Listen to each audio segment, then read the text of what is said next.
আসসালামু আলাইকুম রহমতুল্লাহ। এই যে আজকে আমরা দাঁড়িয়ে আছি এখন, এই যে এটা হচ্ছে এটা ভ্যারেন্ডা গাছ বলে না, ভ্যারেন্ডা বলে, হ্যান্ডা বলে রংপুরি ভাষায় আর কি, যেটা বলছি একটা ঔষধি গাছ।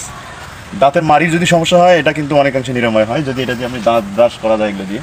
এবং এই যে আটাটাও কিন্তু অনেক উপকারী, এবং এই আটাটা দিয়ে ছোটোকালে তো আমরা অনেক সুন্দর খেলছিলাম। দেখেন এই যে এইভাবে, আসলে খুব চমকে যায় যে একটা ছোটো মেয়ে আছে, তুমি কোনোদিন এগুলো খেলছিলে এই যে এইভাবে? হ্যাঁ হ্যাঁ, এই যে দেখেন আরেকবার ভালো করে দেখাই, দেখেন চমৎকার।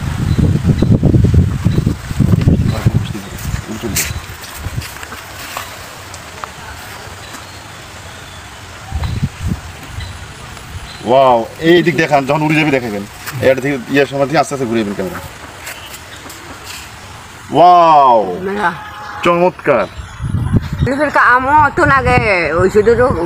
কি কাজ হয় এগুলো? এই যে এই হ্যান্ডার আটা দিয়ে কি কাজ হয়? ওই যে দাঁতের যায় এগুলো দিয়ে ঘষলে মানে আগের কালের লোকগুলো এই হ্যান্ডার দিয়ে দাঁতের মানে মারির সমস্যা দূর হইতো। আলো আন্দারি দেখলে আলো আন্দারি গাছের মুখছি ভালো হচ্ছে, এলা আর নাই কোনো ঔষধ। এখন সব ডাক্তারের কাছে চলে গেছে আর কি, কবিরাজি চিকিৎসা এখন মানুষ আর নিতে চায় না। আসলে কবিরাজি চিকিৎসা কিন্তু অনেক উপকার। আর ওই শান্ত ডাক্তারের ভাই পানি এক বোতল দিয়ে একটা অং দিয়েছেন, ওই তো মানুষ ভালো হয়ে গেছে। হ্যাঁ নাই আচ্ছা, তাহলে এটা দাঁতের মারির জন্য খুব উপযোগী না? নিয়েছিলেন কোনোদিন? হ্যাঁ করছিল তো আগের মেশি।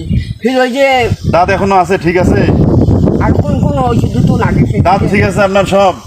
সব এরা পড়ে গেছে এলাকান থাকে। আরো যখন ওই যে ব্যথা ট্যাথা হয় যে ফুলি যায় ডাক্তার ছাড়া দেখি পাখি রেখা দিকে এসেছিল।